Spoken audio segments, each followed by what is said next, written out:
Frustrated? Yes. Why? Why are you frustrated? Because that's how my flower marketing right now. And Because of the exam. But I believe that no, you can do it once. Okay? So previously, we discussed about identifying ideas and supporting details. So tonight, we will proceed to another topic, which is making inferences and predicting outcomes.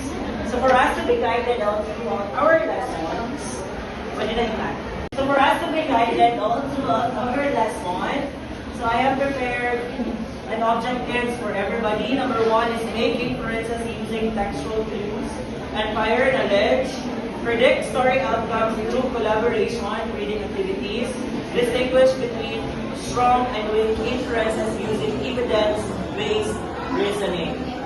So what is making inferences?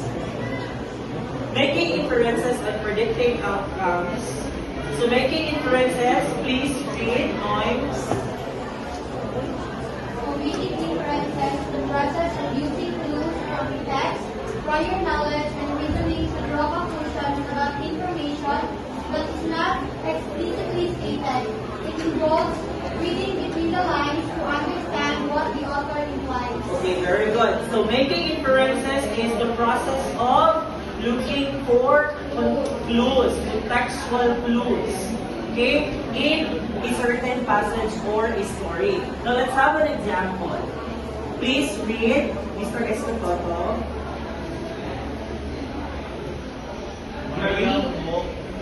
Maria walked into the house, her clothes soaking wet, and left a trail of water behind her. Okay, so the inference in the passage is it was raining outside, and Maria did not have an umbrella.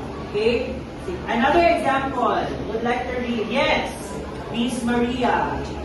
Judge and struggled as he walked to the stage. He took a deep breath before stepping out to the mic. And the inference in the passage is John is nervous about speaking or performing in front of an audience.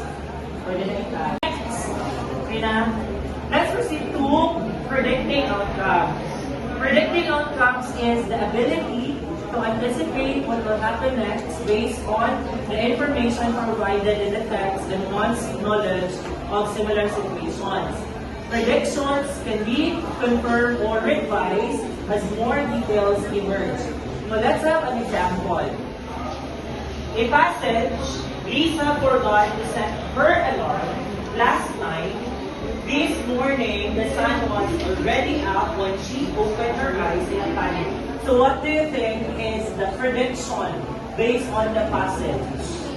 So Lisa will likely to be late for school or for her work. Okay? Next, another example. Please read. Yes, Miss Sheila. The dark clouds gathered and the wind howled louder. Some rushed to close all the windows. Okay, so the prediction is the storm is approaching. Okay, the storm approaching is or a rain is approaching. Okay. Now, why is it important? Okay, let's proceed to how to find clues in a text to make inferences. Now, there are techniques or guide in identifying inferences in a text or in a passage. Number one is identify the details. So you have to look for descriptive words and actions or a dialogue that give hints or clues what is happening in the story. Okay? So you have to pay attention on the following, the adjectives and adverbs used in the story. So maybe it describes emotions, the conditions, or even a setting in the story. Also, pay attention on the actions of the characters. Indicate their feelings, their emotions, motivations, or the future events. And dialogue also, it reveals the thoughts, the ideas, no, as well as the emotion, the relationships between the characters, and of course the readers, F na naman. Okay? The connection, the connection. The lesson, the theme, the mood, and the connection that we get from the story. Okay? Next, that's inferences. Okay? The next way to find clues in a text to make inferences is to use your prior knowledge. Think about what you already know about similar situations in real life or in other stories. So, connecting your personal experiences with the text can help make logical inferences. And number 3, consider context clues, words and phrases around an unfamiliar concept often provide hints about its meaning or implication. Number 4, you have to ask questions. Ask yourself, what is happening in the story? What is happening in this scene, in the story? What does this word or action imply to the characters, to the writers? What might happen next based on the given information? Okay? And next, number 5, read between the lines. Sometimes information is not directly stated. Okay? Instead, readers must infer. Kita pa yung magula. No? Kita pa yung magula na what's next. No? To the scene, to the scenario. Okay? Analyzing subtle hints in the text. When we say subtle, those are some of mga clues na ginagawa. Gamay na mga clues. Okay? Sige. Stop the line. Any questions? Clarifications? Walang may questions about our discussion? Okay. So if walang may questions, let us proceed to our work activity. Paul. So those are some of the strategies for making inferences. Now, let us proceed to strategies for predicting outcomes. Okay? So same, you have to identify the details, recognize patterns, is there any similar events in the story, use logical reasoning, think about the cause and effect, same with inferencing, use logical reasoning, analyze the character motivations, pay attention to foreshadowing, to foreshadowing. Next, consider possible consequences, use your prior knowledge, and ask questions and revise predictions as you read. Then look for climax or turning point. Identify moments of tension or change in the story as they often signal key developments. Stop there. Why do you think? Again, why do you think making inferences and predicting outcomes is important in a story or reading a passage? Anyone would like to share their ideas? Yes, Miss. Yes. It is important because it helps us to grasp and understand or comprehend the summary of the story. Correct. From an idea, we must identify or discern what is the issue there or what is happening there. In the story. Very good. Okay, let's give a clap to Mr. Tagaba. Okay, both skills, which is the making inferences and predicting outcomes, essential for reading comprehension because they help readers engage actively with the text and understand deeper meanings in the stories they read, and anticipate developments in the story or argument. Okay? Now, that's all. Okay, for our activity, I have prepared 10 multiple choice questions, and I want you to get 1/4 sheet of paper.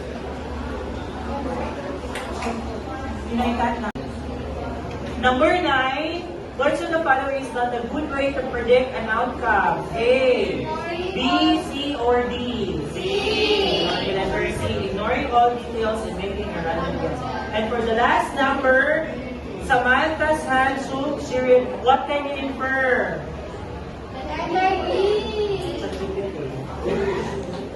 Letter D. Okay, let's check your paper. Okay, number 1, what is an inference? Okay, everybody got the correct correct answer? Yes! The correct answer is letter B. Conclusion based on evidence and reasoning. How about number 2? What should the follow is an example of making inference? Reading that the character is trying and concluding. Everybody got the correct answer? Okay, since you don't have any questions about our previous activity, let's proceed to another discussion, which is strategies for making inferences. Okay, so as mentioned earlier, you look for the context clues in the text. Use your prior knowledge. Of course, it is important also to identify the writers or the author's tone and mood. Consider how the choice of words affects the overall feeling of the passage, and analyze the character behavior. The characters are talking about the different person involved in the story. Notice how characters act, react, and interact with others to infer their thoughts or motivation. And fifth, consider the setting, the time, place, and the atmosphere that can help infer what's happening without being directly stated. And number 6, examine the cause and effect. What is the problem and what is the possible solution? Okay? And ask yourself a question, what does this imply? So na-mention na ni Garihano, why did the character do this? You dig deeper about its definition or its meaning. Read between the lines, you have to be aware that not everything is stated directly. Okay? Think about what is being suggested. And 9, look for repeated themes or symbols. And lastly, confirm or adjust your interests. That time. And number 1, what is an inference? A, direct statement from the text. B, conclusion based on evidence and reasoning. C, random guess about the story. D, summary of the main idea. And number 2, which of the following is an example of making, are you following? Yes, sir. An inference. That one. So, do you have any questions on the ways how to find clues or how to find clues in a text to make inferences? Okay, let's proceed to our next activity. So, I have prepared passages and you have to make a guess, look for the inferences. What is the passage implies? So I'd like to read and answer, share the idea. Anyone? Okay, I would like to read. Baliar, would you like to read? So for the passage is, Sarah sat on the park bench staring at the ground. Her nose slumped and she let out a deep sigh. A crumpled feather lay beside her. Okay, very good. We are talking about inferring emotions. What do you think is the inference in the passage? Maybe Sarah is? Very good. Sarah is feeling sad or disappointed. Possibly because of the contents of the letter. Okay, na nabasa niya. Okay? Another passage, so I would like to analyze. Is Toto, Miss Jen, would you like to read? Basahan na ba? The solid crisping of the air as he and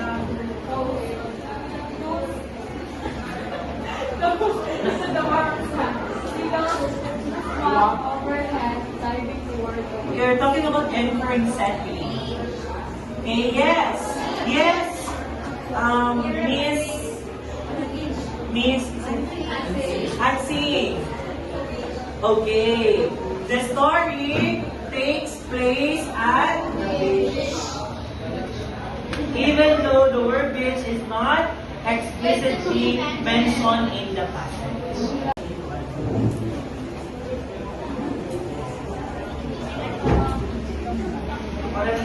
Okay, go. Number 9, which of the following is not a good way to predict an outcome? A, looking at the character behavior and past actions. Letter B, thinking about cause and effect relationships. And for the last number, Samantha's hands shook as she read the letter. She wiped a tear from her cheek and sighed deeply. What can you infer? A. Samantha is very happy about the letter. Letter B. The letter is just a grocery list. Got it. I believe everybody got 10 points. Let's give it up to ourselves. Okay, do you have any questions? Further questions? Clarifications? Wala na, okay. Thank you so much for your participation. Okay, I hope you learned something from our discussion and for our activity tonight. Okay, since wala na may questions, that's it for tonight. Thank you and God bless you. Mabuhay o magayaw. Tama na? Good evening, everyone. Good evening. How are you? I believe it is a good day to have a good day. So before anything else, let's have a prayer. Please stand. In the name of the Father, the Son, and the Holy Spirit. Amen. Lord, thank you so much for everything that you have today. Thank you so much for the good that you have. Lord, guide us always and protect us always. And give us knowledge and wisdom all throughout our discussion. All these blessings in Jesus' name we pray. Amen. Father, the Son, and the Holy Spirit. Amen. Please take your seats. Arrange your chairs and please close papers under your chairs. Good night.